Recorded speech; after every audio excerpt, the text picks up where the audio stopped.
There was an empire that stretched from the sands of Arabia to the gates of Vienna.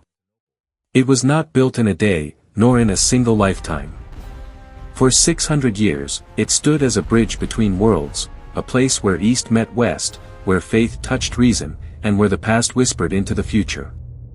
The Ottoman Empire rose from the dreams of nomadic warriors and grew into something no one could have imagined. It shaped borders that still define nations today.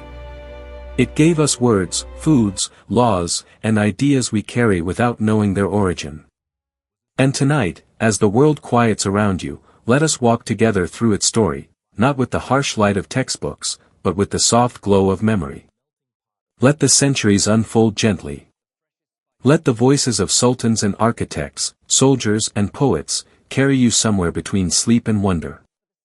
This is not just history. This is the story of how one empire touched everything that came after it. If these words carry you closer to sleep, let this channel stay by your side too.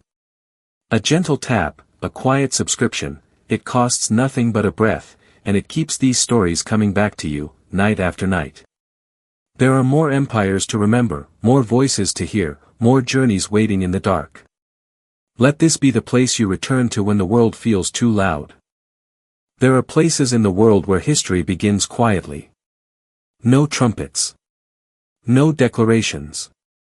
Just a man standing on a hill, looking out over land that does not yet belong to him, and dreaming of what could be. In the late 13th century, Anatolia was such a place, a patchwork of broken kingdoms, scattered tribes, and fading empires. The Seljuk Sultanate, which had once ruled these highlands with strength and grace, was crumbling under the weight of Mongol invasions and internal decay. The Byzantine Empire, ancient and proud, clung to the edges of its former glory, still holding Constantinople but losing everything else, piece by piece, year by year. And in the space between these dying giants, new powers were stirring. Small Turkish tribes, called beyliks, carved out territories for themselves. They were led by warrior chiefs, men who lived by the sword and the promise of land. They fought each other as much as they fought the Byzantines. There was no unity. No grand vision. Just survival, ambition, and the endless rhythm of war. Among these tribes was a man named Osman.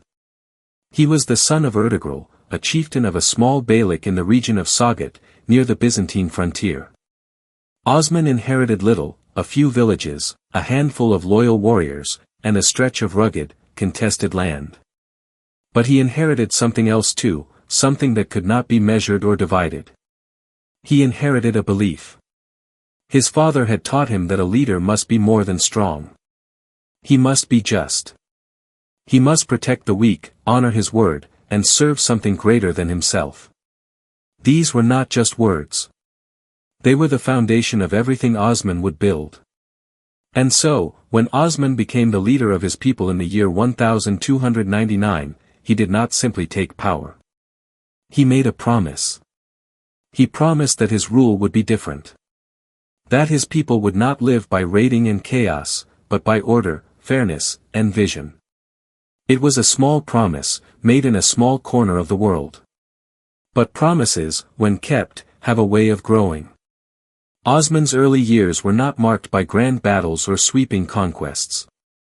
He was careful. Patient. He understood that an empire is not built by rushing forward, but by planting roots deep enough to last.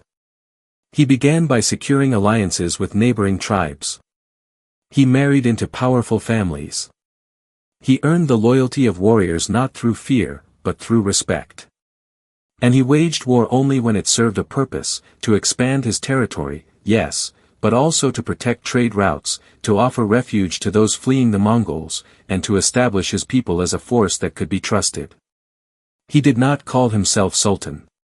He did not claim a grand title.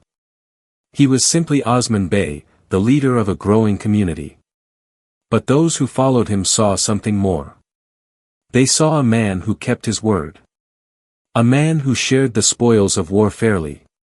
A man who prayed with his soldiers before battle and wept with the families of the fallen afterward. And slowly, quietly, his reputation spread. There is a story told about Osman, one that has been passed down through the centuries, polished by time and belief until it shines like a jewel. It is the story of a dream. One night, while staying in the home of a respected sheikh named Iqbali, Osman fell asleep and saw a vision. In the dream, a great tree grew from his chest. Its roots spread across the earth, drinking from rivers that flowed through 3 continents. Its branches stretched into the sky, sheltering cities and mountains and seas. Beneath its shade, people of every kind gathered, merchants and farmers, scholars and soldiers. And from the highest branch, a crescent moon hung like a crown. When Osman woke, he told the dream to Sheikh Iqbali. The old man smiled. He said the dream was a sign that Osman's descendants would rule over a vast empire. That his lineage would be blessed. That the tree was not just a symbol, but a prophecy. And so, Sheikh Iqbali gave Osman his daughter's hand in marriage, binding their families together. From that union came a son named Orhan, who would continue his father's work. The dream became a story. The story became a belief. And the belief became history. But dreams alone do not build empires. Osman knew this. And so, while others whispered about prophecies and destiny, he focused on the work in front of him. He fortified his towns. He trained his warriors. He welcomed refugees, craftsmen, and traders into his lands, knowing that a strong economy was as important as a strong army. And he began to push against the Byzantine frontier, not with reckless aggression, but with calculated pressure. He took fortresses one by one. He controlled mountain passes. He cut off supply lines. The Byzantines, weakened and distracted by internal conflicts, could not stop him. And with each victory, Osman's reputation grew. Warriors from other tribes began to join him, drawn by the promise of land, glory, and a leader who seemed to carry the favor of heaven itself. By the early years of the 14th century, Osman's territory had grown from a handful of villages into a small but formidable state. He controlled key routes between the Anatolian interior and the Byzantine coast. His warriors were disciplined, loyal, and bound by a code that set them apart from the raiding bands that plagued the region. They did not pillage indiscriminately. They did not terrorize the innocent. They offered protection to those who submitted, and they honored agreements made in good faith. This approach was unusual for the time, and it gave Osman something more valuable than gold, legitimacy. People began to see his rule not as mere conquest, but as a form of order in a world that had forgotten what order looked like. Christian villagers who had lived under Byzantine neglect sometimes welcomed Osman's governance, finding it more stable and fair than what they had known before. Muslim scholars and mystics, fleeing the chaos of the East, found refuge in his lands and lent their voices to his cause. And the warriors who fought under his banner did so with a sense of purpose that transcended simple ambition. They believed they were part of something larger. Something destined. Osman's strategy was as much about hearts as it was about swords. He understood that power built only on fear would crumble the moment that fear faded. And so, he cultivated loyalty through justice. He held court regularly, listening to disputes between his people and rendering judgments that were seen as fair, even by those who lost. He shared the wealth gained from conquest, ensuring that his soldiers and their families were cared for. He built mosques and markets, schools and caravanserais, creating the infrastructure of a society that could sustain itself. And he surrounded himself with wise advisors, men like Sheikh Iqbali, whose spiritual authority gave Osman's rule a sacred dimension. The combination of military strength, economic stability, and religious legitimacy created a foundation that would outlast Osman himself.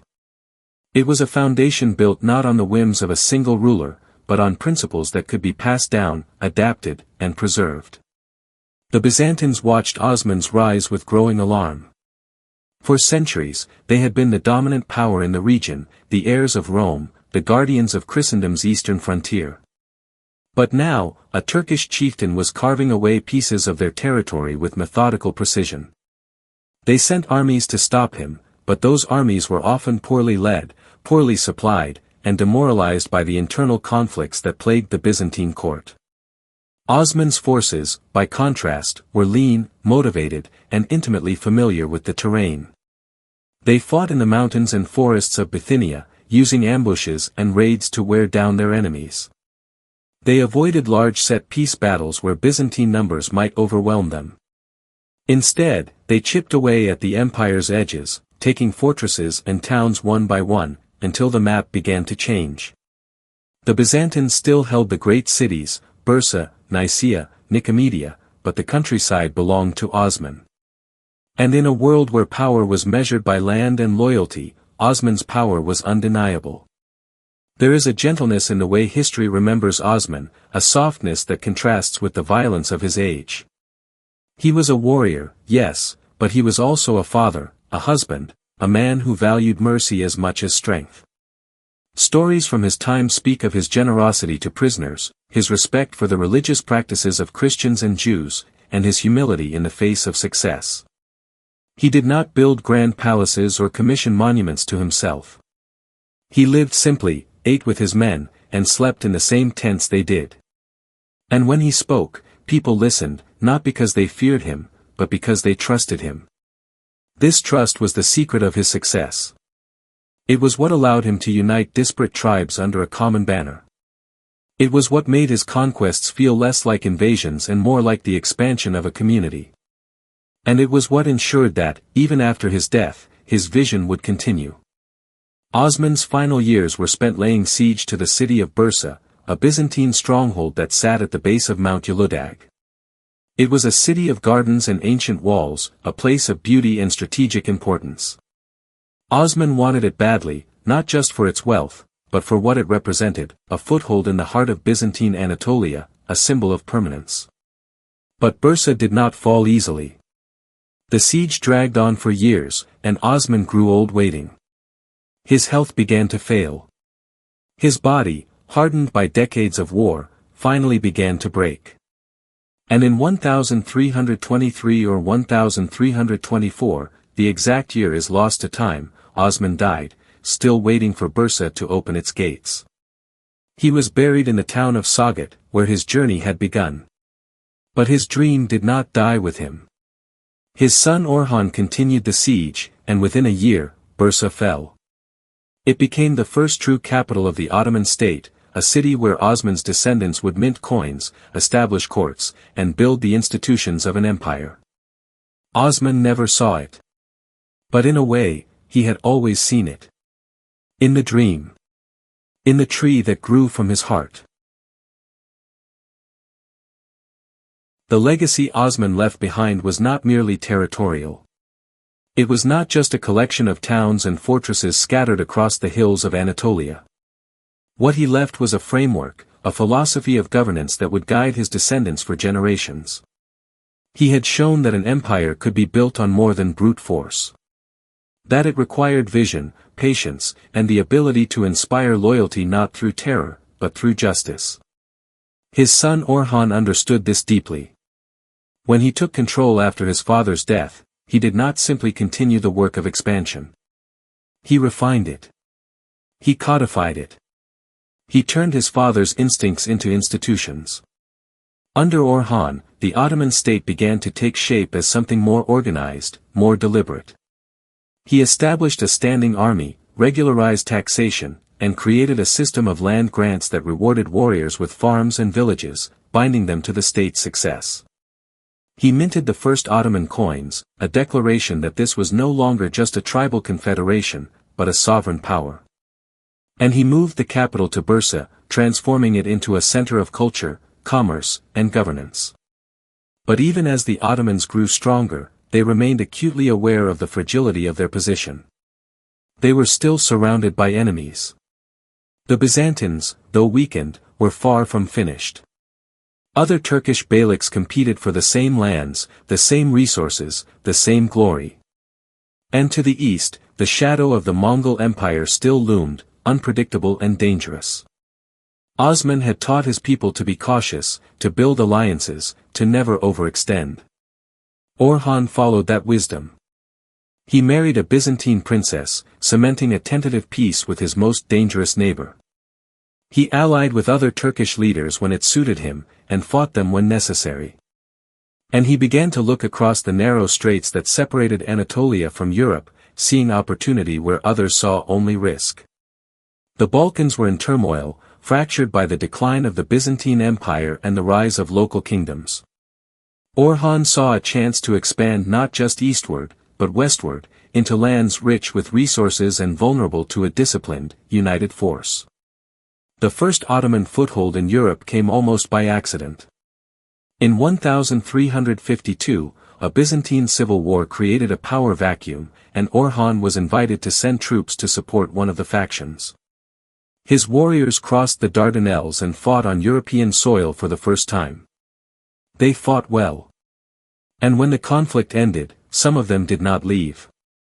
They stayed in the fortress of Tsimp, a small stronghold on the Gallipoli Peninsula. It was a modest beginning, but it was a beginning nonetheless. Within a few years, the Ottomans had established a permanent presence in Europe.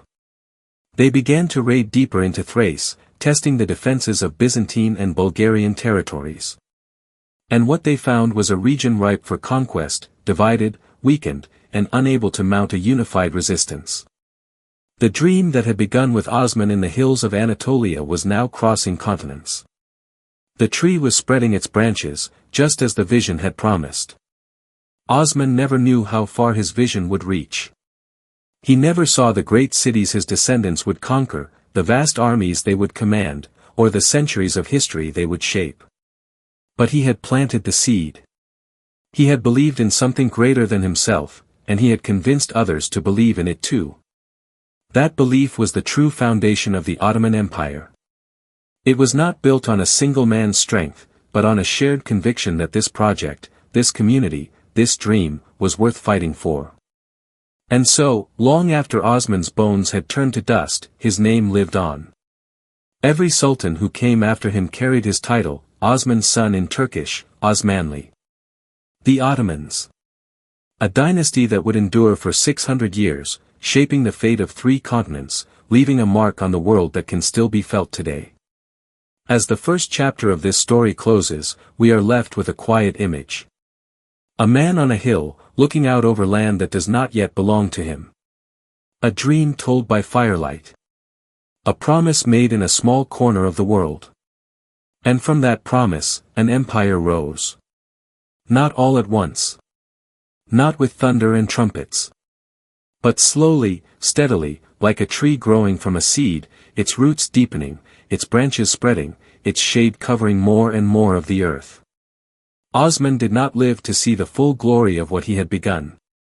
But perhaps that is the nature of all great beginnings. They belong not to those who start them, but to those who carry them forward. And so, as the night settles around us, as the story of Osman fades into the past, we prepare to follow that story forward. To watch as the seed becomes a sapling, and the sapling becomes a mighty tree.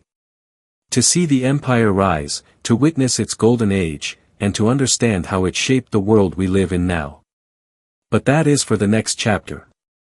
For now, let us rest in the knowledge that every empire, no matter how vast, begins with a single dreamer.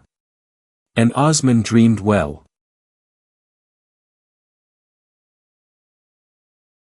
More than a century passed after Osman's death, and the small beylik he founded had grown into something formidable. The Ottomans had crossed into Europe, conquered Adrianople, which they renamed Edirne, and made it their capital. They had defeated Serbian princes at the Battle of Kosovo, absorbed Bulgarian lands, and pushed deep into the Balkans. They had survived a devastating invasion by Timur, the great Mongol conqueror, and emerged from that crisis stronger and more unified than before. By the mid-15th century, the Ottoman Empire surrounded Constantinople on all sides, holding both the European and Anatolian shores of the Bosphorus. The ancient city sat like an island in an Ottoman sea, still magnificent, still defiant, but utterly alone. For 1,000 years, Constantinople had been the jewel of Christendom, the city that had never fallen. Its walls, built by the Emperor Theodosius in the 5th century, were considered impregnable. Triple-layered, massive, and blessed by centuries of prayer, they had turned back Persians, Arabs, and countless others who had dreamed of conquest. But now, those walls stood against a new kind of enemy. An enemy who did not just dream of conquest, but planned for it with cold precision. In 1451, a young man named Mehmed ascended to the Ottoman throne. He was only 19 years old, slight of build, with dark eyes that burned with intelligence and ambition. He had been sultan once before, briefly, as a boy, but his father Murad I had returned to power after Mehmed's inexperience became clear. Now, with his father dead, Mehmed ruled in his own right. And he ruled with something to prove. The European courts dismissed him as a boy. His own viziers doubted his ability to hold power. But Mehmed was not interested in their approval. He was interested in Constantinople. It had been the obsession of sultans before him. His great-grandfather Bayezid had laid siege to the city and failed. His father had considered it but turned away, deeming it too costly, too risky. But Mehmed looked at those walls and saw not an impossibility, but a challenge. He saw the city that connected east and west, the city that commanded the narrow straits between two seas, the city whose fall would announce to the world that a new power had arrived. And he decided, with the certainty of youth and genius combined, that he would be the one to take it. Mehmed began his preparations with meticulous care. He knew that Constantinople could not be taken by courage alone. It required engineering, logistics, and overwhelming force. So he summoned the finest military minds in his empire. He hired a Hungarian engineer named Urban, a cannon maker who had offered his services to the Byzantines first, but had been turned away because they could not afford him. Urban promised Mehmed that he could build cannons large enough to shatter the ancient walls. Mehmed gave him unlimited resources. The result was a series of massive bronze cannons, the largest of which was over 27 feet long and could fire stones weighing over 1,200 pounds. It took 60 oxen and hundreds of men to move it into position. The sound of its firing, it was said, could be heard for miles, and pregnant women in nearby villages miscarried from the shock. But Mehmed was not satisfied with cannons alone. He assembled an army of 80,000 men, including the elite janissaries, the Sultan's personal infantry, trained from childhood and fanatically loyal. He built a fortress on the European side of the Bosphorus, directly across from an older fortress on the Asian side, creating a choke point that cut off Constantinople from aid by sea. He gathered a fleet of warships to blockade the city's harbors. And he studied. He read accounts of past sieges. He consulted with scholars about the city's weaknesses. He prayed. And he waited for the right moment. The Byzantines knew the attack was coming. The emperor, Constantine Muoyamoti, was a brave and capable man, but he ruled over a shadow of an empire. Constantinople's population had dwindled to perhaps 50,000 people, scattered through a city that had once held 500,000. The emperor could muster only 7,000 defenders, including a small contingent of Italian mercenaries and Genoese volunteers. He sent desperate letters to the Christian courts of Europe, begging for aid. The Pope called for a crusade. But no crusade came. Venice hesitated. Genoa sent a single ship. The rest of Europe, divided by politics and religion, watched from a distance. Constantine knew he could not win. But he also knew he could not surrender. This was his city, his heritage, his duty. And so, as Mehmed's army gathered outside the walls in the spring of 1453, Constantine prepared to defend Constantinople to the last. He walked the walls at night, speaking with his soldiers, praying in the great cathedral of Hagia Sophia, and watching the horizon for help that would never arrive. He was 48 years old, and he knew he was about to die. The siege began on April 6, 1453. Mehmed's cannons roared day and night, pounding the walls with a relentless rhythm that shook the earth. Stones fell from the sky like meteors. Dust and smoke filled the air. The defenders worked frantically to repair the breaches, piling rubble and timber into the gaps, but every night the cannons tore their work apart again. Men sent waves of soldiers against the walls, testing for weaknesses, probing the defenses. The Byzantines held. Day after day, they held. But they were exhausted. They were running out of food, gunpowder, and hope. And Mehmed was patient. He knew that time was on his side. He rotated his troops, keeping them fresh. He allowed his cannons to cool and be repaired. He maintained discipline in his camp, forbidding looting or drunkenness, keeping his army focused and ready. And he kept up the pressure, never letting the defenders rest, never letting them believe that help might come.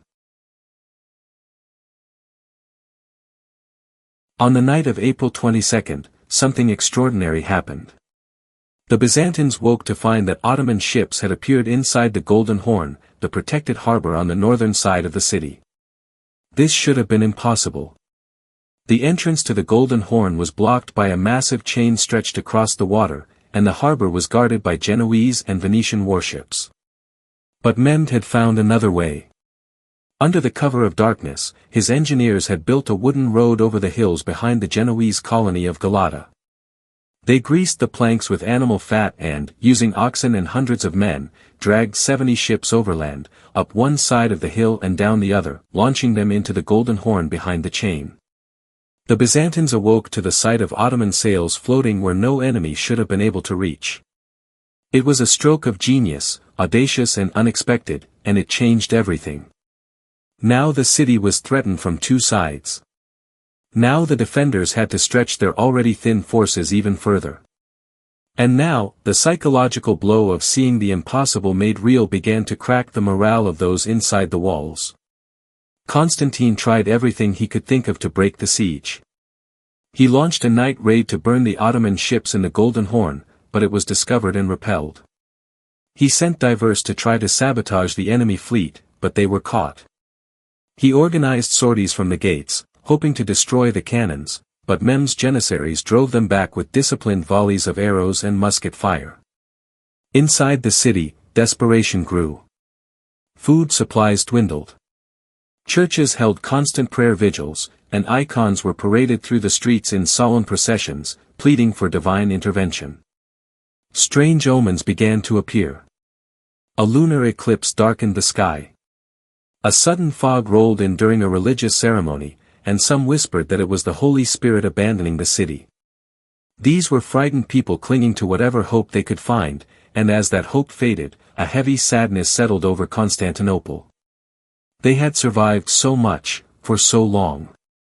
But this time felt different. This time, the walls that had protected them for 1,000 years seemed fragile, mortal, breakable. Mehmed offered terms. He sent envoys to Constantine, promising that if the city surrendered, its people would be spared, the emperor could rule as a vassal, and the ancient treasures of Constantinople would remain intact. But Constantine refused. He knew that surrender would mean the end of the Byzantine Empire, the end of a legacy that stretched back to Rome itself. He knew that future generations would judge him, and he would rather die fighting than live as a puppet. And so, he sent the envoys away with a quiet dignity that Mehmed himself would later admire. The siege continued. And Mehmed, seeing that negotiation was useless, prepared for the final assault. He gave his army 3 days to rest, to pray, to sharpen their weapons and prepare their hearts. He promised them that when the city fell, they would have 3 days to plunder it, as was the custom of the time. This promise ignited a fire in his men. They had been camped outside these walls for nearly 2 months, and now the end was in sight. On the night of May 28, the Ottoman camp blazed with torches and echoed with war drums and the chanting of prayers. Across the walls, the Byzantines watched in silence, knowing what was coming. The final assault began before dawn on May 29, 1453. Mehmed sent wave after wave of soldiers against the walls. First came the irregular troops, the Bashibazuks, poorly armed but numerous, meant to exhaust the defenders and fill the moats with their bodies. They climbed ladders, threw themselves at the gates, and died by the hundreds. Then came the Anatolian regulars, better equipped and more disciplined, pressing the attack with relentless determination. The defenders fought with everything they had. They poured boiling oil and Greek fire from the walls. They hurled stones and fired arrows. They met every charge with desperate courage. But they were so few, and the enemy was so many. And then, just as the sun began to rise, Mehmed unleashed his janissaries. These were his finest soldiers, clad in white turbans and armed with swords, bows, and the new gunpowder weapons that were changing the nature of war. They advanced in perfect formation, their war cry rising like a wave. And they found a weakness. Near the gate of St. Romanus, a section of wall had been battered by the giant cannons for weeks. A breach had opened, hastily repaired but still vulnerable. And nearby, a small postern gate called the Kirkaporta had been left unlocked by accident during the chaos of the night. It was a tiny mistake, the kind that happens in the fog of war, but it was enough. The janissaries poured through the Kirkaporta and scrambled over the rubble at the breach. The defenders tried to hold them, but the weight of numbers was overwhelming. Constantine himself rushed to the breach, sword in hand, fighting alongside his men. Witnesses said he tore off his imperial regalia so that he would not be recognized, so that he could die as a soldier rather than be captured as a prize. And die he did, somewhere in that final chaotic melee, cut down by Ottoman blades, his body lost among the dead. No one knows exactly where he fell. No one can say for certain what his last words were. But legend holds that he fought until the end, and that when the walls finally broke, he chose to fall with them rather than see his city in chains. By mid-morning, Ottoman banners flew from the walls of Constantinople. The impossible had happened. The city that had stood for over 1,000 years, the city that had turned back every invader, had finally fallen. And the young sultan who had been dismissed as a boy rode through the streets in triumph, his name now written in the stars of history. Mehmed the Conqueror. The city Mehmed entered was a place of smoke and silence. His soldiers, as promised, had been given 3 days to plunder, and they had done so with the ferocity of men who had waited weeks for this moment. Homes were ransacked. Churches were stripped of their treasures. Civilians huddled in fear, not knowing if they would be killed, enslaved, or spared. It was the brutal custom of siege warfare, a grim reality that had played out in countless cities throughout history. But on the afternoon of that first day, Mehmed rode through the streets and called for an end to the looting. He had given his word, and 3 days were granted, but he also understood that a city destroyed was a city lost. He wanted Constantinople intact. He wanted it alive. He wanted it to be his capital, the jewel of his empire, not a ruin. And so, he began to restore order. He issued proclamations protecting the remaining population. He invited those who had fled to return, promising safety. He appointed administrators to begin the work of rebuilding. And he walked, alone except for a few companions, to the greatest building in the city, the Cathedral of Hagia Sophia. Hagia Sophia had stood for nearly 1,000 years, a masterpiece of Byzantine architecture, its massive dome seeming to float above the earth, held up by light and prayer. It had been the heart of Eastern Christianity, the place where emperors were crowned and where the faithful gathered to worship beneath glittering mosaics of saints and angels. When Mehmed entered, he found it ransacked. Soldiers had torn down icons, looking for gold. The marble floors were littered with debris. But the structure itself remained, magnificent and defiant. Mehmed dismounted from his horse and knelt.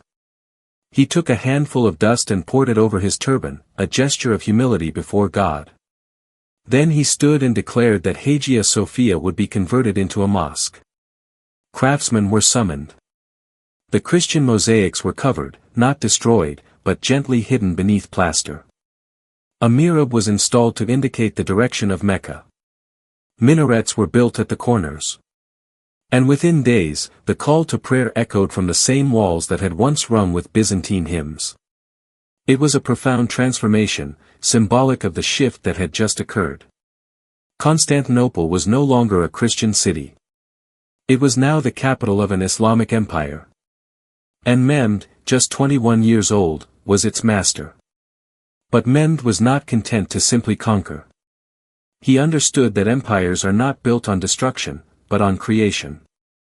He wanted to make Constantinople, which he began to call Istanbul, from the Greek phrase Eis Pollen, meaning, to the city, a thriving center of culture, learning, and commerce once again. He invited Greeks, Armenians, Jews, and Muslims from across his empire to settle there. He offered tax breaks and property grants to those who would rebuild. He restored the Greek Orthodox Patriarchate, appointing a new patriarch and guaranteeing the rights of Christians to worship freely under Ottoman rule. This was not merely tolerance, it was strategy. Mehmed knew that a diverse, prosperous city would be stronger and more loyal than one ruled by fear. He rebuilt the aqueducts and markets. He commissioned the construction of mosques, palaces, and public baths. He brought scholars, poets, and artists to his court, creating an intellectual atmosphere that blended Islamic, Greek, and Persian traditions. And he began to see himself not just as a conqueror, but as the heir to Rome itself. He took the title of Caesar, claiming continuity with the empire that had once ruled the Mediterranean. He was no longer just a Turkish sultan. He was the emperor of a new Rome, an empire that would surpass all that had come before. The fall of Constantinople sent shockwaves across the world. In Christian Europe, it was received with horror and disbelief. The Pope called it the greatest disaster since the crucifixion. Refugees fled westward, carrying with them ancient manuscripts and knowledge that would help spark the Renaissance. Scholars who had preserved Greek and Roman texts for centuries now brought them to Italy, where they were studied with fresh eyes, igniting a renewed interest in classical learning. In this way, the fall of Constantinople contributed to the rebirth of European culture, even as it marked the end of the Byzantine Empire. In the Islamic world, Mehmed's victory was celebrated as a triumph of faith and destiny. The Prophet Muhammad himself had reportedly said, "Constantinople will be conquered. Blessed is the commander who conquers it, and blessed is the army." Mehmed had fulfilled that prophecy, and his name was spoken with reverence from Cairo to Samarkand. He had done what no one else could. He had taken the city that had never fallen. But for all the glory and transformation, there was loss. The Byzantine Empire, which had preserved Roman law, Greek philosophy, and Christian theology through the darkest centuries of the Middle Ages, was gone. An unbroken line stretching back to Augustus Caesar had been severed. The last emperor had died fighting on the walls, his body never found, his grave unmarked. An entire world had ended in a single day. And yet, something new had been born. The Ottoman Empire, already powerful, was now unstoppable. It controlled the gateway between Europe and Asia. It commanded trade routes that had enriched empires for millennia. And it possessed a young, brilliant sultan who dreamed not just of conquest, but of legacy. Mehmed would go on to rule for 30 more years, conquering lands from the Danube to the Euphrates, from the Adriatic to the Black Sea. He would be called the Conqueror for the rest of his life, and for centuries after. But nothing he did would ever eclipse that spring morning in 1453, when he rode through the gates of Constantinople and changed the world forever. As this chapter closes, we stand at a turning point in history. The medieval world, with its fractured kingdoms and fading empires, was giving way to something new. The Ottomans were no longer a regional power. They were a global force, an empire that would shape the politics, culture, and destiny of 3 continents for the next 4 centuries. And at the heart of it all was a city. A city that had been Greek, then Roman, then Byzantine, and now Ottoman. A city that had seen empires rise and fall, that had been besieged and saved and besieged again, and that had finally, after 1,000 years, changed hands. The walls still stood, scarred but unbroken. The domes still reached toward the sky. And within those walls, a new chapter was beginning. A golden age was on the horizon. And the story of the Ottoman Empire was far from over. But that is for the next chapter. For now, let us rest in the shadow of those ancient walls, and remember the young sultan who dared to dream the impossible, and made it real. There are moments in history when everything seems to align. When power and wisdom walk hand in hand. When empires reach their fullest expression, not just in size, but in soul. For the Ottoman Empire, that moment came with a man named Suleiman.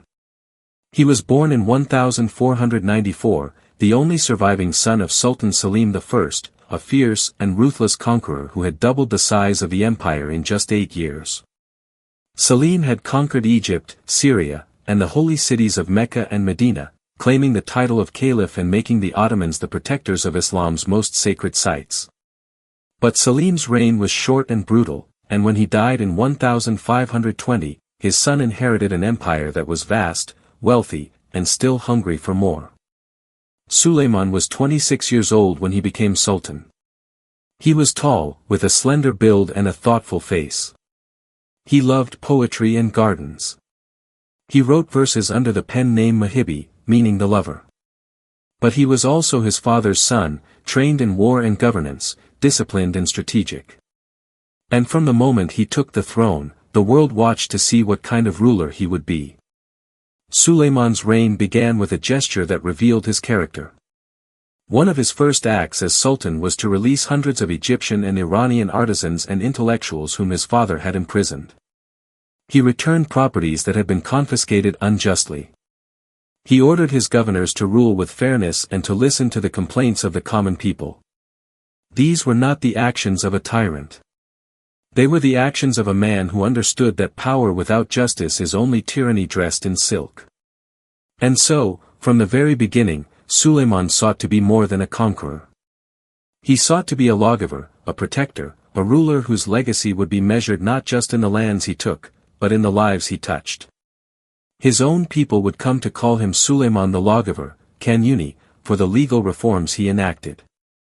But in Europe, he would be known by a different name. Suleiman the Magnificent. And both names were true. His first military campaign came quickly. In 1521, just a year into his reign, Suleiman set his sights on the fortress city of Belgrade. It was one of the keys to Central Europe, a stronghold that controlled the Danube River and the land routes into Hungary. His great-grandfather Mehmed the Conqueror had tried to take Belgrade and failed. But Suleiman was determined to succeed where his ancestor had not. He gathered an army of over 100,000 men and marched north. The siege was swift and decisive. The defenders, outnumbered and outgunned, fought bravely but could not hold. Within 3 weeks, Belgrade fell, and the road into Europe lay open. Suleiman did not celebrate with cruelty. He allowed the survivors to leave in peace, taking their belongings with them. It was a gesture of magnanimity, and it sent a message.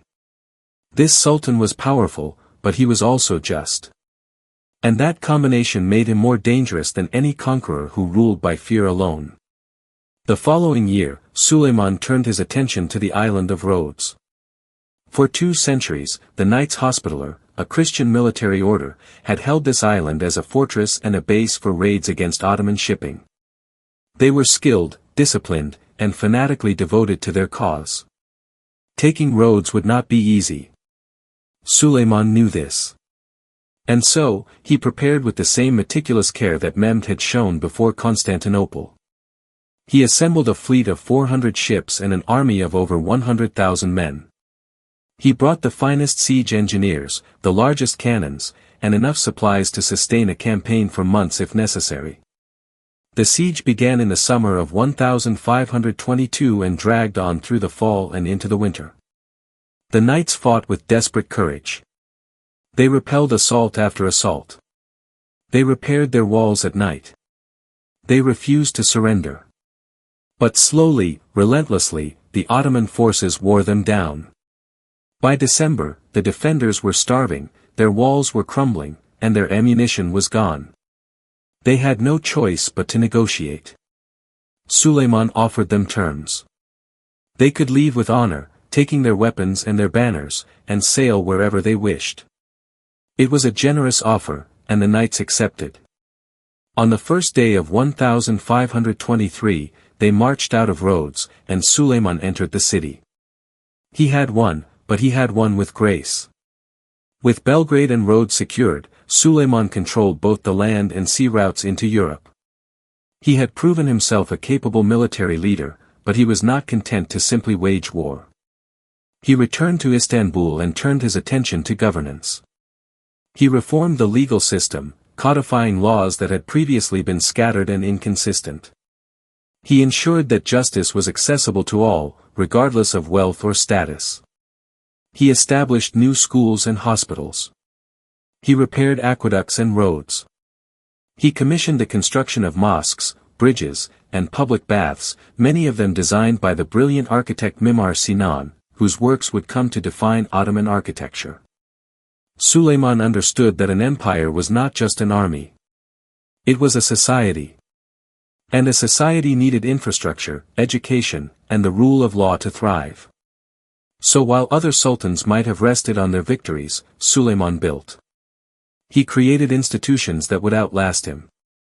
He planted seeds that would bear fruit for generations. In 1526, Suleiman turned his gaze toward Hungary. The young Hungarian king, Louis II, had been raiding Ottoman territories and refusing to pay tribute. It was a challenge that could not be ignored. Suleiman assembled another vast army and marched north. The two forces met at a place called Mohacs, a flat plain near the Danube River. The Hungarians had perhaps 25,000 men. The Ottomans had over 100,000, along with 300 cannons and a corps of janissaries whose discipline and firepower had become legendary. The battle lasted less than 2 hours. The Hungarian cavalry charged with courage, but they were met by a wall of fire. Ottoman cannons tore through their ranks. Janissary muskets cut them down. The battlefield became a slaughter. King Louis himself died, either in the fighting or while trying to escape across a river, his body weighed down by his armor. When the battle ended, the Kingdom of Hungary had effectively ceased to exist. Suleiman did not annex the entire kingdom immediately. Instead, he placed a vassal ruler on the throne, creating a buffer state that would serve Ottoman interests while avoiding the cost of direct occupation. It was a calculated move, the decision of a strategist who thought in decades, not days. But Suleiman's ambitions did not stop at Hungary. In 1529, he marched even deeper into Europe, setting his sights on Vienna, the capital of the Habsburg Empire. If Constantinople had been the gateway to the east, Vienna was the gateway to the west. Taking it would place all of Europe within reach. And so, in the autumn of that year, Ottoman forces laid siege to the city. The siege was fierce. Ottoman cannons pounded the walls day and night. Sappers dug tunnels beneath the fortifications, trying to collapse them from below. Wave after wave of soldiers hurled themselves against the defenses. But Vienna held. The city was well fortified, its defenders were determined, and most importantly, winter was coming. Suleiman's army, stretched thin by the long march from Istanbul, began to suffer from cold, disease, and dwindling supplies. After 3 weeks, Suleiman made the difficult decision to withdraw. It was his first major setback, a reminder that even the most powerful empire has limits. But he did not see it as a defeat. He saw it as a delay. Vienna would wait. There would be other campaigns, other opportunities. And for now, he had more than enough to occupy his attention. Back in Istanbul, Suleiman's court was a place of unparalleled splendor. The Topkapi Palace, perched on a hill overlooking the Bosphorus, was filled with scholars, poets, musicians, and artists from across the empire and beyond. Persian miniature painters worked alongside Italian architects. Arab calligraphers shared space with Greek translators. It was a cosmopolitan hub, a place where ideas crossed borders as freely as merchants crossed seas. Suleiman himself was a patron of the arts, commissioning illuminated manuscripts, sponsoring poetry competitions, and collecting books in multiple languages. He valued learning as much as he valued strength, and he believed that a great empire should be known not just for its conquests, but for its culture. And so, under his rule, Ottoman culture flourished. The empire became a center of literature, music, and philosophy, rivaling the great courts of Europe and Persia. But perhaps the most famous aspect of Suleiman's reign was his relationship with a woman named Hurrem. She was a slave girl, captured in a raid and brought to the imperial harem. Her origins are unclear, some say she was Ukrainian, others Russian or Polish. But what is certain is that she was intelligent, captivating, and unlike anyone Suleiman had ever known. In the Ottoman tradition, sultans did not marry. They kept concubines, ensuring that no single family could claim influence through a royal marriage. But Suleiman broke with tradition. He fell in love with Hurrem, and he married her, elevating her to the position of legal wife. She became known as Hurrem Sultan, or in the West, Roxolana. And she wielded enormous influence. She corresponded with foreign rulers, advised Suleiman on matters of state, and became deeply involved in the politics of the empire. Her rise was controversial, resented by some, admired by others. But there was no denying her power. She was not just the Sultan's wife. She was his partner, his confidant, his equal in all but title. Together, Suleiman and Hurrem had several children, and their family life became intertwined with the fate of the empire. But that intimacy also brought tragedy. Suleiman had an older son, Mustafa, from a previous concubine. Mustafa was capable, popular among the Janissaries, and seen by many as the rightful heir. But Hurrem feared that if Mustafa became sultan, her own sons would be killed, as was the custom to prevent civil war. And so, whether through genuine belief or calculated manipulation, she convinced Suleiman that Mustafa was plotting against him. In 1553, Suleiman summoned Mustafa to his tent and had him strangled by mute executioners while he watched from behind a screen. It was a moment of cold, brutal pragmatism, the kind of decision that haunted Suleiman for the rest of his life. Mustafa had been innocent. But in the logic of empire, suspicion was enough. And so, a beloved son was killed to preserve the throne for another. It was a reminder that even in a golden age, even in a reign defined by law and culture, power still demanded sacrifice. The death of Mustafa cast a shadow over Suleiman's later years, but the empire continued to thrive. His reign was not just about war and palace intrigue. It was about building something lasting. And nowhere was this more evident than in the work of Mimar Sinan, the architect who became Suleiman's most enduring collaborator. Sinan was born a Christian in Anatolia, conscripted into the Janissary Corps as a young man, and trained as a military engineer. He built bridges for armies, designed fortifications, and learned the secrets of structure and stone. By the time he became the empire's chief architect, he was a master of his craft. And under Suleiman's patronage, he created some of the most beautiful buildings the world has ever seen. The Süleymaniye Mosque in Istanbul, completed in 1557, was his masterpiece. It rose above the city like a prayer-made stone, its central dome echoing the grandeur of Hagia Sophia but with a distinctly Ottoman elegance. Inside, light filtered through hundreds of windows, creating a space that felt both earthly and divine. Sinan built over 300 structures during his lifetime, mosques, bridges, aqueducts, schools, hospitals, and each one reflected the principles that Suleiman himself embodied. Beauty.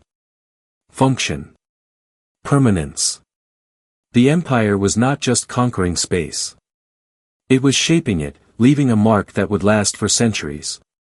Suleiman's legal reforms were equally transformative. He took the complex patchwork of Islamic law, customary law, and imperial decrees that had governed the empire and codified them into a coherent system. He established clear rules for taxation, ensuring that peasants were not overburdened and that corruption among tax collectors was punished. He created courts that were accessible to all subjects, regardless of religion or ethnicity.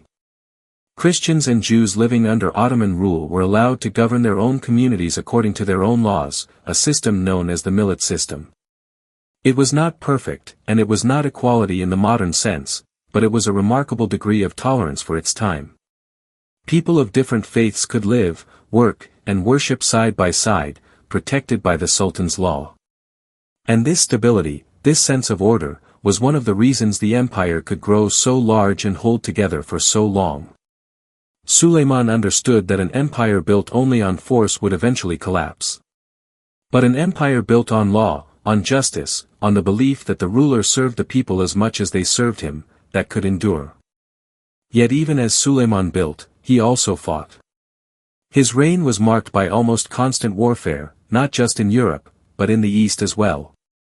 The Safavid Empire of Persia, ruled by Shia Muslims, was a rival both religiously and politically. Suleiman launched multiple campaigns into Persian territory, capturing Baghdad and asserting Ottoman control over Mesopotamia. These wars were brutal and exhausting, fought over harsh terrain and often ending in stalemate. But they served a purpose. They secured the empire's eastern frontier and ensured that the Ottomans, not the Persians, would be the dominant power in the Islamic world. Suleiman also projected Ottoman power across the Mediterranean, supporting corsairs like Hayreddin Barbarossa, who raided Christian shipping and captured coastal cities from Spain to Italy. The Ottoman navy became a force to be reckoned with, challenging the fleets of Spain, Venice, and the Papal States. The Mediterranean, which had once been a Roman lake, was now contested water, and the Ottomans were winning. By the time Suleiman reached his 60s, he had reigned for over 40 years. He had expanded the empire to its greatest extent, from the gates of Vienna to the shores of the Persian Gulf, from the steppes of Ukraine to the deserts of Yemen. He had built cities, codified laws, and patronized a cultural renaissance. He had been a warrior, a poet, a lawgiver, and a lover. But age was catching up with him. His health declined. Gout made it difficult for him to ride.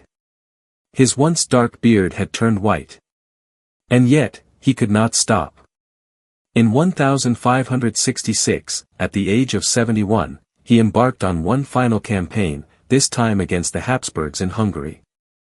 He knew it would likely be his last. His advisors begged him to stay in Istanbul, to rest, to let younger men lead the army.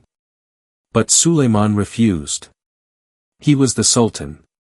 His place was at the head of his troops. And so, frail and in pain, he rode north one more time. The campaign was slow and grueling. Suleiman's army laid siege to the fortress of Sijitvar, a small but well-defended stronghold. The siege dragged on through the summer. And then, on the night of September 6, 1566, Suleiman died in his tent. Some say it was a heart attack. Others say it was simply the weight of years. But the cause mattered less than the moment. The greatest sultan the Ottoman Empire had ever known was gone. His death was kept secret for weeks, hidden from the army and the enemy alike, until his son Selim could arrive to take command. When the news finally spread, it was met with grief and disbelief. Suleiman had been sultan for 46 years, longer than most people's entire lives. He had been a constant, a pillar, a presence that seemed almost eternal. And now he was gone. His body was brought back to Istanbul and buried in a mausoleum beside the Suleymani Mosque, the building that bore his name and embodied his vision. And there he rests still, beneath a dome that reaches toward heaven, in a city he loved and shaped. Suleiman's death marked the end of an era. The empire would continue, of course. It would endure for another 3.5 centuries. But it would never again reach the heights it had known under his rule. His successors would be weaker, less capable, less visionary. The golden age he had presided over would slowly fade, replaced by stagnation, decline, and the long, grinding struggle to hold on to what had been won. But for now, as this chapter closes, let us remember what Suleiman achieved. He took an empire and made it magnificent. He took laws and made them just. He took stone and made it sing. He was a man of contradictions, a warrior who loved poetry, a ruler who valued justice, a father who killed his own son to preserve his throne. He was human, flawed, and mortal. But he was also extraordinary. And for 46 years, he made the world believe that an empire could be more than conquest. That it could be beauty, wisdom, and law. That it could be, in every sense of the word, magnificent. And as the night deepens and the story moves forward, we carry his legacy with us. Because empires rise, and empires fall. But the things they build, the ideas they leave behind, those can last forever. There is a particular kind of sadness that comes with watching something beautiful begin to fade. It does not happen all at once. There is no single moment when the light goes out. Instead, it dims slowly, so gradually that those living through it might not even notice. A crack appears in the foundation, small and easy to ignore. Then another. Then a dozen more. And before anyone realizes what has happened, the structure that once seemed eternal has begun to crumble. This is what happened to the Ottoman Empire after Suleiman. The decline was not immediate, not dramatic. There were still victories, still moments of brilliance. But the golden age had passed, and something fundamental had shifted. The empire that had been built on vision, discipline, and the careful balance of power was beginning to lose its way. And the question that haunted the sultans who came after Suleiman was simple and impossible: how do you preserve something that was built by giants, when you are only human? Suleiman's son, Selim II, inherited an empire at its peak. But he was not his father. He had not been trained for war. He had not spent his youth commanding armies or studying statecraft. He had been kept in the palace, sheltered, given wine and pleasures instead of responsibilities. When he became sultan, he was already middle-aged, soft, and uninterested in the hard work of governance. His advisors called him Selim the Sot, though never to his face. He preferred to leave the running of the empire to his Grand Vizier, a capable man named Sokollu Mehmed Pasha, who had served under Suleiman and understood how the machinery of state functioned. And for a time, this arrangement worked. The empire continued to expand. In 1571, Ottoman forces conquered Cyprus from the Venetians, a bloody campaign that ended with the siege of Famagusta, where the Venetian commander was flayed alive after surrendering under terms that were then betrayed. It was a moment of cruelty that shocked Europe and hardened Christian resolve against the Ottomans. And it led directly to the formation of the Holy League, a coalition of Catholic powers determined to stop Ottoman expansion once and for all. That same year, the two forces met at Lepanto, a naval battle in the Gulf of Patras off the coast of Greece. It was one of the largest naval engagements in history, with over 400 ships and nearly 200,000 men involved. The Ottoman fleet, confident and experienced, expected victory. But the Holy League had assembled a force of galleys from Spain, Venice, Genoa, and the Papal States, united under the command of Don Juan of Austria. And they had something the Ottomans did not expect: superior firepower and coordination. The battle was ferocious. Ships collided, burned, and sank. Men fought hand-to-hand on blood-slicked decks. By the end of the day, the Ottoman fleet had been shattered, with over 200 ships destroyed or captured and tens of thousands of sailors dead or enslaved. It was the first major naval defeat the Ottomans had suffered in over a century. And while the empire quickly rebuilt its fleet, Sokollu Mehmed Pasha famously said that taking Cyprus was like cutting off Venice's arm, while losing at Lepanto was merely shaving the Sultan's beard. The psychological impact was profound. The myth of Ottoman invincibility had been broken. Europe celebrated. And within the empire, doubt began to creep in. But the real problem was not military defeat. Armies can be rebuilt. Ships can be replaced. The real problem was structural, deep within the heart of the empire itself. The system that had made the Ottomans great was beginning to break down. For generations, the empire had been governed by a meritocracy of sorts.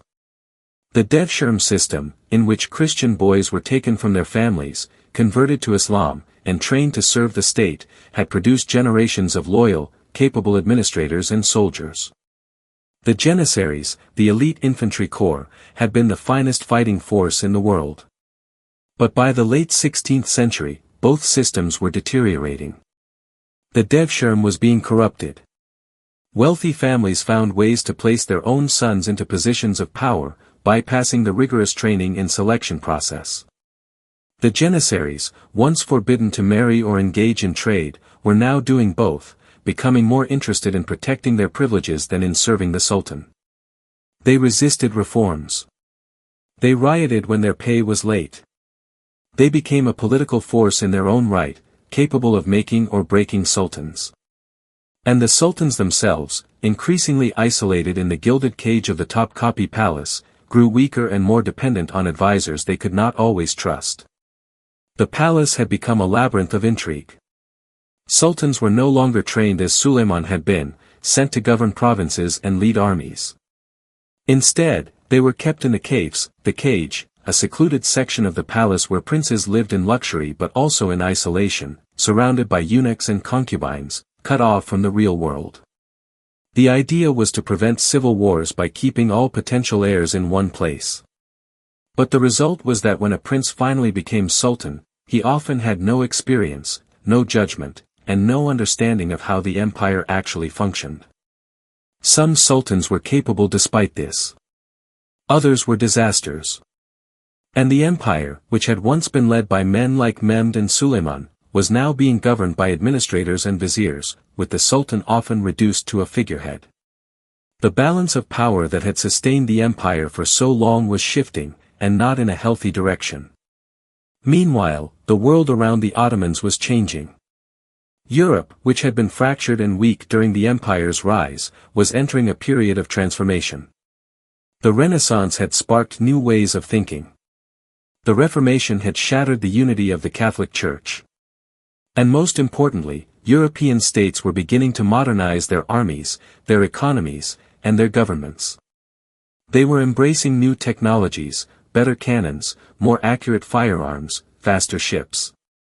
They were developing new military tactics and formations. They were building centralized bureaucracies that could mobilize resources more efficiently. The Ottomans, by contrast, were becoming conservative, resistant to change. The institutions that had once been innovative were now ossified. The Janissaries refused to adopt new weapons or tactics. The religious establishment, the ulama, grew increasingly powerful and opposed reforms they saw as un-Islamic or as threats to their authority. And the economy, which had been vibrant and dynamic, began to stagnate. Inflation soared as silver from the New World flooded into Ottoman markets. Trade routes that had once enriched the empire were being bypassed by European merchants sailing around Africa to reach Asia directly. The empire was still vast, still powerful, but it was no longer leading. It was following, reacting, trying to hold on to what it had rather than reaching for something new. The 17th century brought new challenges that tested the empire's resilience in ways it had never been tested before. Wars that had once been won with ease now became grinding, expensive stalemates. The Habsburgs in Austria, the Safavids in Persia, and the rising power of Russia to the north all pressed against Ottoman borders, probing for weaknesses and exploiting every moment of internal turmoil. In 1683, the Ottomans made one final attempt to capture Vienna, the city that had eluded Suleiman over a century before. A massive army, led by Grand Vizier Kara Mustafa Pasha, marched north with all the confidence of an empire that still believed in its destiny. They laid siege to Vienna in July, surrounding the city and beginning the slow work of bombardment and attrition. For 2 months, the defenders held on, desperate and starving, waiting for relief that seemed like it might never come. But this time, Europe did not stand divided. A coalition of Polish, German, and Austrian forces gathered under the command of King Jan III Sobieski of Poland. On September 12, 1683, they launched a massive counterattack. The Battle of Vienna became a rout. The Ottoman army broke and fled, abandoning their camp, their cannons, their supplies, everything. It was a catastrophic defeat, one that marked the beginning of the empire's long retreat from Europe. What followed was a series of wars that would last for decades, collectively known as the Great Turkish War. The Ottomans were pushed back from Hungary, from Transylvania, from territories they had held for generations. In 1699, they were forced to sign the Treaty of Karlowitz, the first major treaty in which the empire had to cede significant territory. It was a humiliation, a public acknowledgement that the balance of power had shifted.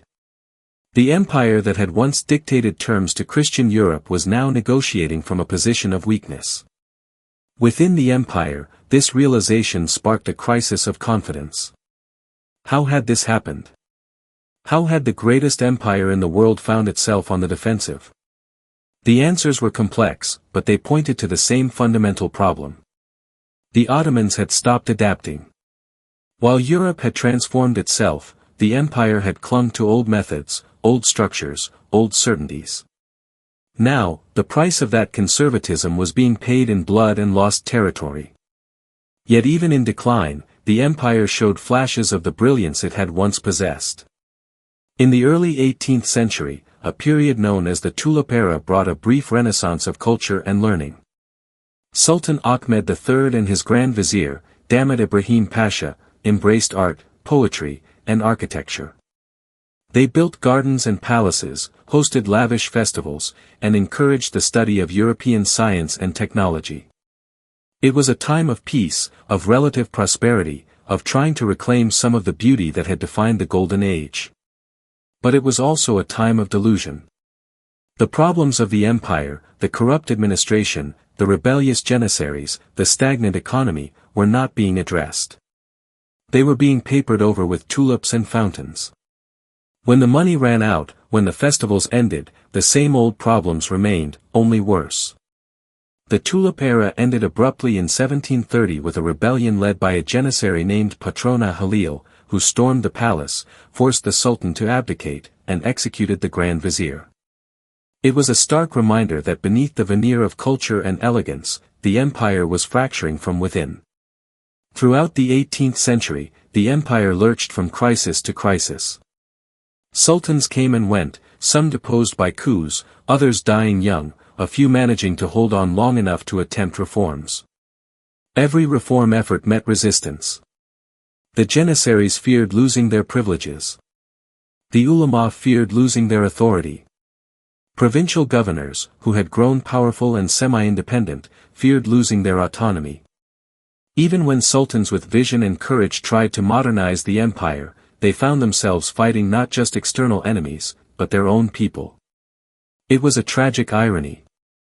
The empire that had once been defined by its ability to adapt, to absorb new ideas and new peoples, was now trapped by its own traditions. The very systems that had made it strong, the janissaries, the religious establishment, the decentralized provincial administration, had become obstacles to survival. Then there was the matter of the empire's diversity, which had once been a source of strength but was now becoming a source of instability. The millet system, which had allowed different religious and ethnic communities to govern themselves, had worked well when the empire was strong and expanding.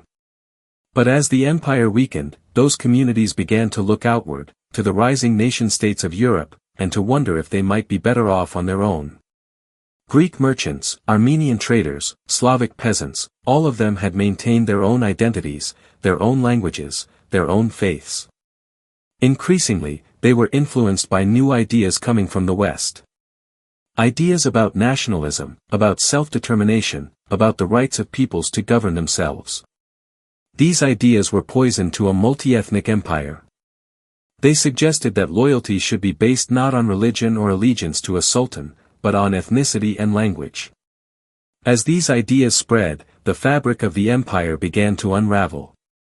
The Russians, in particular, saw opportunity in this unraveling. They positioned themselves as the protectors of Orthodox Christians within the Ottoman Empire, using religion as a tool to extend their influence. They encouraged uprisings among the Serbs, the Greeks, and the Bulgarians. They went to war repeatedly, each time taking more territory, pushing the Ottoman border further south. The Black Sea, which had once been an Ottoman lake, was now contested.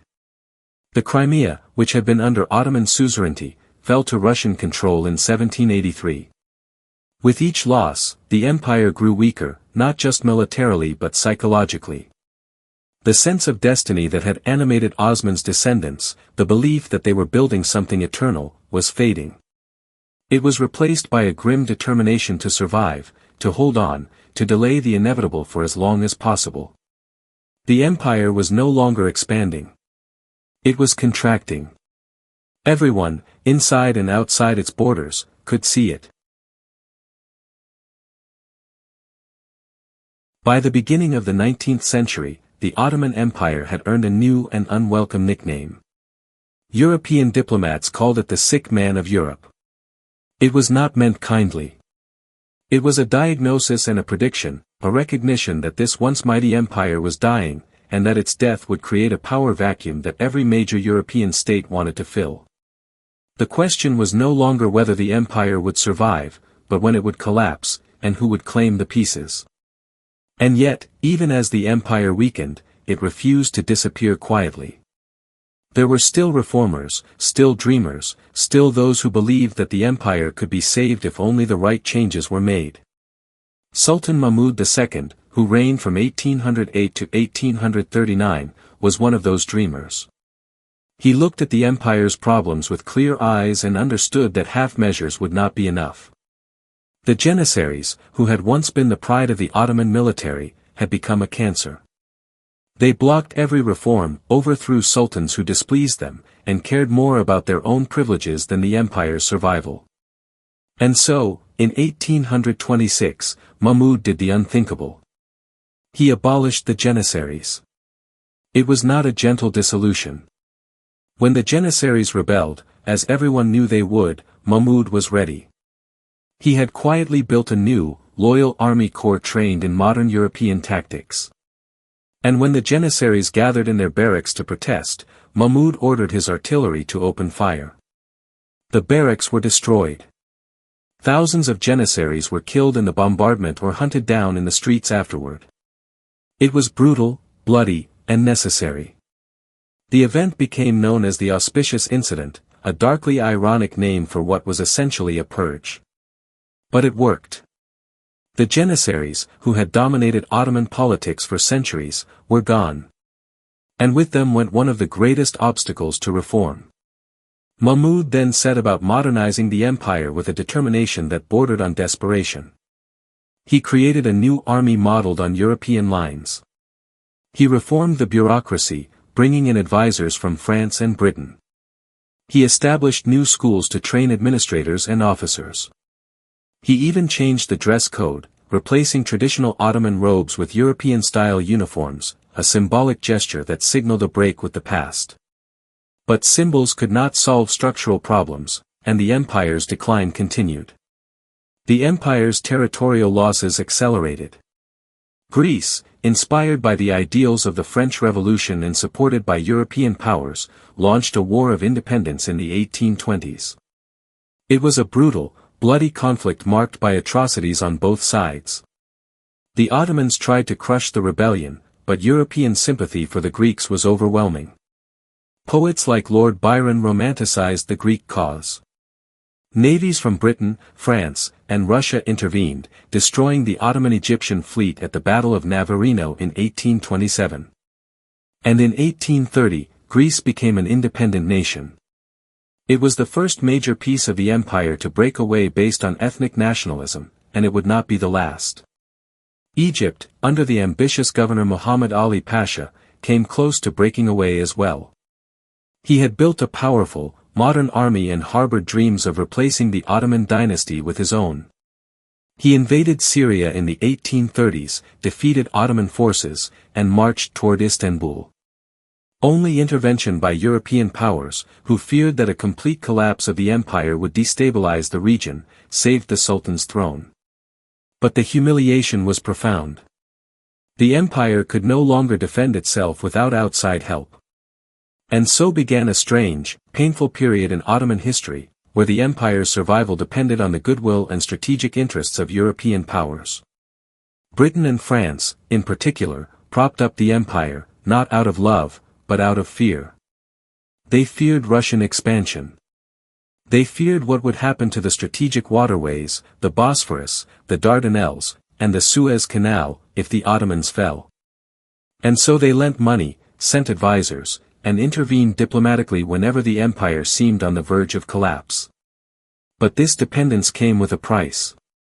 The empire had to accept humiliating treaties, open its markets to European goods, grant legal protections to European citizens living within its borders, and endure constant interference in its internal affairs. Sovereignty became a fiction. The empire still existed on maps, but it was no longer fully in control of its own destiny. It was a puppet, held upright by strings pulled from London, Paris, and St. Petersburg. The reform efforts continued under Mahmud's successors.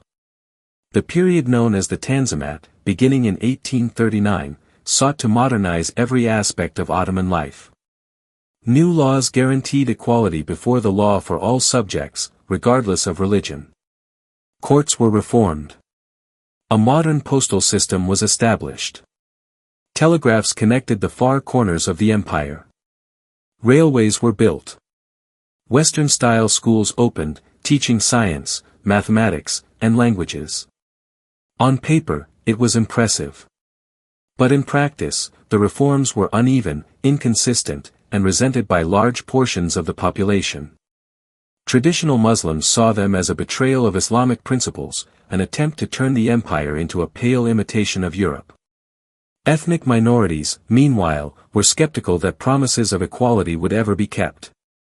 And the reformers themselves were often divided, torn between those who wanted gradual change and those who demanded revolution. The result was a state of constant tension, where progress was made but never enough, where hope flickered but never quite caught fire. Nationalism continued to spread like a disease through the empire's veins. Serbs, Romanians, Bulgarians, Armenians, one by one, ethnic groups began to assert their own identities, to demand autonomy or independence. Some achieved it through negotiation. Others through violence. The empire, which had once held together through a combination of military power and administrative flexibility, now found itself unable to satisfy anyone. Reforms alienated conservatives without winning over liberals. Concessions to one ethnic group encouraged demands from others. And every loss, every rebellion, every treaty that ceded more territory, reinforced the sense that the empire was dying. The question everyone was asking, inside and outside the empire, was not if it would fall, but when. And what would come after. Because empires do not simply disappear. They leave behind power vacuums, disputed borders, unresolved grievances.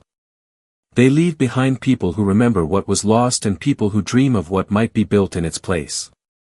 And as the 19th century drew to a close, the Ottoman Empire stood at the edge of that abyss, still breathing, still struggling, still clinging to life. But the end was near. And everyone could feel it coming.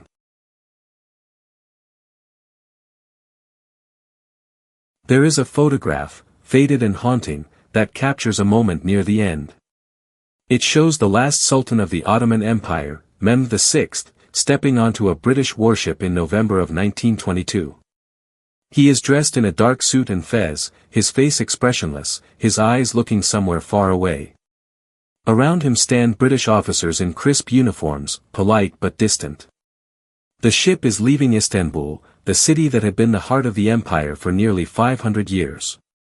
And with the Sultan's departure, 6 centuries of Ottoman history came to a quiet, bitter close. There were no grand battles to mark the end. No final siege. Just an old man boarding a ship, sailing into exile, and leaving behind an empire that had already ceased to exist in all but name. The photograph is a moment frozen in time, but it carries within it the weight of everything that had been lost. An empire. A dynasty. A way of life.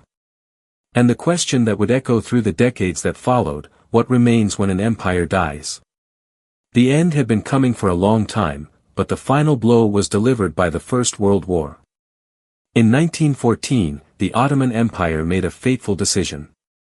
It allied itself with Germany and Austria-Hungary against Britain, France, and Russia. The reasons were complex: fear of Russian expansion, promises of German support, the hope that a victorious war might restore lost territories. But it was a gamble, and it did not pay off. The war was catastrophic for the empire. Ottoman forces fought on multiple fronts, in the Caucasus against Russia, in Mesopotamia against Britain, in the Sinai against British and Arab forces, and at Gallipoli, where they successfully repelled an Allied invasion in one of the few bright spots of the war.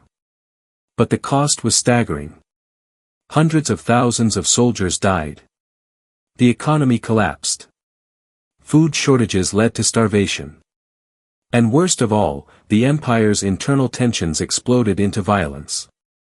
In 1915, the Ottoman government, fearing that the Armenian population would side with Russia, ordered mass deportations and killings.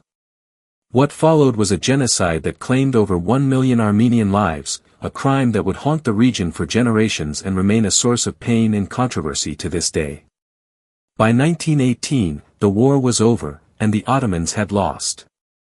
The empire's armies were shattered. Its treasury was empty. And its territories were occupied by Allied forces. British troops controlled Palestine, Mesopotamia, and parts of southern Anatolia. French forces held Syria. Greek armies, emboldened by Allied support, landed in Smyrna and began pushing into the Anatolian heartland. The Treaty of Sèvres, signed in 1920, carved up what remained of the empire with surgical precision. The Arab provinces were divided between Britain and France as League of Nations mandates. An independent Armenia was to be created in the east. The Greeks were given large portions of western Anatolia. The Kurds were promised autonomy. And the Turkish-speaking core of the empire was reduced to a small, impoverished rump state in central Anatolia. It was a death sentence, a deliberate dismemberment designed to ensure that the Ottoman Empire could never rise again. And for the Sultan and his government in Istanbul, powerless and humiliated, there seemed to be no choice but to accept it. But not everyone accepted it. In Anatolia, a military officer named Mustafa Kemal, later known as Ataturk, began organizing resistance. He had been a hero at Gallipoli, one of the few Ottoman commanders to emerge from the war with his reputation intact. And he looked at the Treaty of Sèvres with contempt. He saw it not as a peace treaty, but as an attempt to destroy the Turkish people. And so, he gathered what remained of the Ottoman army, along with irregular militias, and launched a war of independence. It was a desperate struggle, fought against Greek armies in the west, French forces in the south, and Armenian militias in the east. But Kemal was a brilliant tactician, and he understood something fundamental, that this was not just a military conflict, but a fight for national survival. He rallied the Turkish population with a message of defiance and renewal. He established a nationalist government in Ankara, in opposition to the Sultan's government in Istanbul. And slowly, against all odds, he began to win. The Turkish War of Independence lasted from 1919 to 1922. It was brutal and costly, but in the end, Kemal's forces triumphed. They drove the Greek armies back to the sea, negotiated the withdrawal of French forces, and established control over what is now the Republic of Turkey. In 1922, the Ankara government formally abolished the Sultanate. Mehmed VI, the last Sultan, fled into exile. And in 1923, the Treaty of Lausanne replaced the Treaty of Sèvres, recognizing the new Turkish Republic and establishing borders that, with minor changes, still exist today. The Ottoman Empire was officially dead. And in its place stood a new nation-state, one that looked to the West rather than the past, that embraced secularism rather than theocracy, and that sought to erase the memory of the empire that had come before. Ataturk, now the president of Turkey, banned the fez and the veil, replaced Arabic script with Latin letters, closed religious schools, and proclaimed that Turkey would be a modern, European nation. The empire was not just gone. It was being deliberately forgotten. But you cannot erase 600 years of history with a decree. The Ottoman Empire left behind a legacy that could not be legislated away, could not be buried beneath new laws and new alphabets. It left behind cities, Istanbul, Cairo, Damascus, Baghdad, Jerusalem, each shaped by centuries of Ottoman rule. It left behind architecture, mosques and bridges, aqueducts and palaces, that still stand as testaments to a vanished world. It left behind legal systems, administrative structures, and social customs that continued to influence the successor states long after the empire itself had disappeared. And most importantly, it left behind borders. Borders that were drawn, often arbitrarily, by European diplomats who cared more about strategic interests than about the people who would have to live with those lines on a map. Borders that divided ethnic groups, separated families, and created conflicts that would simmer for decades and, in some cases, explode into war. The borders drawn after the empire's collapse were lines on maps, but they became scars on the land. The Middle East as we know it today, Syria, Iraq, Lebanon, Jordan, Palestine, Israel, these were not ancient nations. They were creations of the post-Ottoman world, territories carved up between Britain and France in secret agreements made during the war. The Sykes-Picot Agreement of 1916, named after the British and French diplomats who negotiated it, divided the region into spheres of influence with little regard for the people who lived there. Kurds, who had dreamed of their own state, found themselves split between Turkey, Syria, Iraq, and Iran. Arabs, who had been promised independence in exchange for revolting against the Ottomans, found themselves under new colonial masters. And in Palestine, contradictory promises made by the British to both Arabs and Jews sowed the seeds of a conflict that continues to this day. The empire had held these diverse peoples together, not always peacefully, not always justly, but it had held them together. And when it fell, what came after was not freedom, but chaos, resentment, and decades of instability. The Balkans, too, bore the marks of Ottoman collapse. The empire had ruled the region for centuries, and when it withdrew, it left behind a patchwork of new nation-states, Serbia, Bulgaria, Romania, Albania, Greece, each with its own territorial ambitions, its own grievances, its own memories of oppression or collaboration. The borders were contested. Ethnic minorities found themselves on the wrong side of new lines. And the nationalism that had helped bring down the empire now turned inward, poisoning relations between neighbors. The tensions that began in the late Ottoman period would explode again in the 20th century, most horrifically in the Yugoslav wars of the 1990s, when the fractures created by centuries of Ottoman rule and decades of communist suppression finally tore the region apart. The empire had been gone for 70 years by then, but its ghost still haunted the land. And yet, the Ottoman legacy was not only borders and conflicts. It was also culture, a blending of traditions that could not be undone. Ottoman cuisine spread across 3 continents, giving us dishes that are now considered national treasures in dozens of countries. Turkish coffee, baklava, kebabs, dolma, these are not just foods, but shared memories, threads that connect people who might otherwise see themselves as having nothing in common. Ottoman music, with its complex rhythms and modes, influenced everything from Greek rebetiko to Arab makam to Turkish classical music. Ottoman architecture inspired builders from Budapest to Baghdad, its domes and minarets becoming iconic symbols of the cities where they stand. And the Ottoman Turkish language, though now replaced by modern Turkish, left its mark on Arabic, Greek, Persian, and the languages of the Balkans, scattering words and phrases like seeds that took root in foreign soil. The administrative systems the Ottomans developed, particularly the millet system that allowed religious communities to govern themselves, influenced how modern states in the region handle religious diversity. Lebanon's confessional political system, which allocates government positions based on religious affiliation, is a direct descendant of Ottoman practices. The legal codes developed during the Tanzimat reforms influenced the development of civil law in Turkey and other successor states. Even the concept of a multi-ethnic, multi-religious empire serving as a bridge between East and West, this was an Ottoman idea, one that failed in the end but that still resonates in discussions about identity, belonging, and coexistence in a globalized world. The empire tried to hold together peoples who spoke different languages, worshipped different gods, and dreamed different dreams. It did not always succeed. But for 6 centuries, it tried. And that effort left an imprint that time has not erased. There is also the matter of memory, of how the empire is remembered differently depending on where you stand. In Turkey, particularly under recent governments, there has been a revival of interest in Ottoman history, a nostalgia for a time when Turkey stood at the center of a vast empire rather than as a regional power struggling to define its place in the world. Ottoman symbols, Ottoman rhetoric, even Ottoman ambitions have been invoked in political discourse, sometimes as a source of pride, sometimes as a tool of nationalist propaganda. In the Arab world, the memory is more complicated. For some, the Ottomans are remembered as fellow Muslims who provided stability and protection. For others, they are remembered as foreign occupiers who exploited Arab lands and suppressed Arab culture. In the Balkans and Armenia, the memory is often darker still, shaped by centuries of taxation, forced conscription, and, in the case of Armenians, genocide. Memory is not neutral.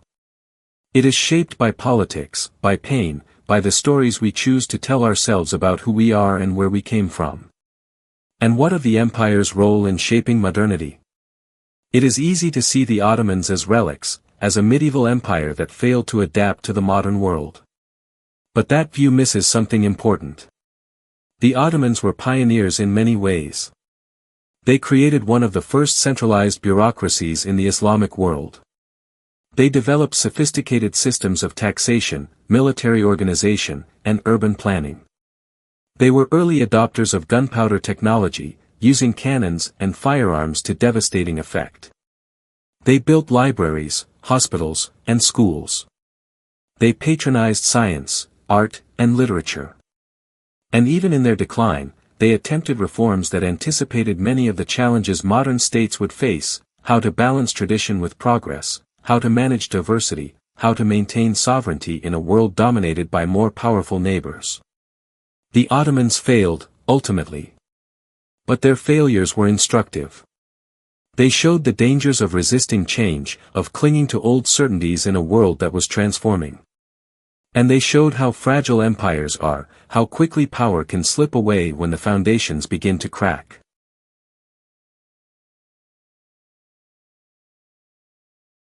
As the 20th century unfolded, the lands that had once been Ottoman found themselves grappling with the empire's absence in ways both obvious and subtle. The new nation-states that rose from its ashes struggled to build national identities from populations that had been Ottoman subjects for generations. What did it mean to be Syrian, or Iraqi, or Lebanese, when those identities had barely existed before? How could one build a coherent nation from people who spoke different languages, practiced different religions, and remembered different histories? The answer, in many cases, was that one could not. Not easily. Not without force. And so the 20th century in the former Ottoman lands became a story of coups and counter-coups, of strongmen and dictators who tried to impose unity from above because it would not grow organically from below. The Ottoman Empire had used a different model: diversity under a single umbrella, communities allowed to maintain their own identities as long as they remained loyal to the Sultan. It was not democracy. It was not equality. But it was a kind of order. And when that order disappeared, what replaced it was often worse. The modern Middle East's conflicts, the Arab-Israeli wars, the Lebanese Civil War, the Iran-Iraq War, the Gulf Wars, the Syrian Civil War, all have roots that reach back, in one way or another, to the empire's collapse. The borders that were drawn without consultation. The promises that were made and broken. The power vacuums that were filled by colonial powers and then by local strongmen. The religious and ethnic divisions that were managed, however imperfectly, under Ottoman rule but that exploded into violence once that management disappeared. To understand the region today, one must understand the empire that came before. One must understand what was lost, what was preserved, and what was transformed. The Ottoman Empire is not ancient history. It is living history, still shaping the present, still echoing in the headlines, still influencing the decisions that leaders make and the lives that ordinary people live. And there is something else the empire left behind, something harder to quantify but no less real. It left behind a memory of possibility. The memory that East and West do not have to be enemies. That Christians, Muslims, and Jews can live side by side. That empires can be built not just on conquest, but on law and culture and shared purpose. The Ottomans did not always live up to these ideals. They failed often. They were cruel sometimes. They made terrible mistakes. But they also showed that a multi-ethnic, multi-religious empire could endure for centuries, could produce beauty and knowledge and prosperity, could be more than the sum of its parts. In an age of nationalism, where identity is often defined by what makes us different rather than what makes us similar, the Ottoman model, flawed as it was, offers an alternative vision. A vision of coexistence. Of diversity as strength rather than weakness. Of bridges rather than walls. It is a vision that the world still needs. As this story draws to a close, we return to where we began. A man standing on a hill, looking out over land that does not yet belong to him, dreaming of what could be. Osman's dream became an empire. And that empire, for all its flaws and failures, shaped the world in ways we are still discovering. It gave us borders and cities. It gave us words and foods. It gave us legal systems and architectural styles. It gave us conflicts and it gave us connections.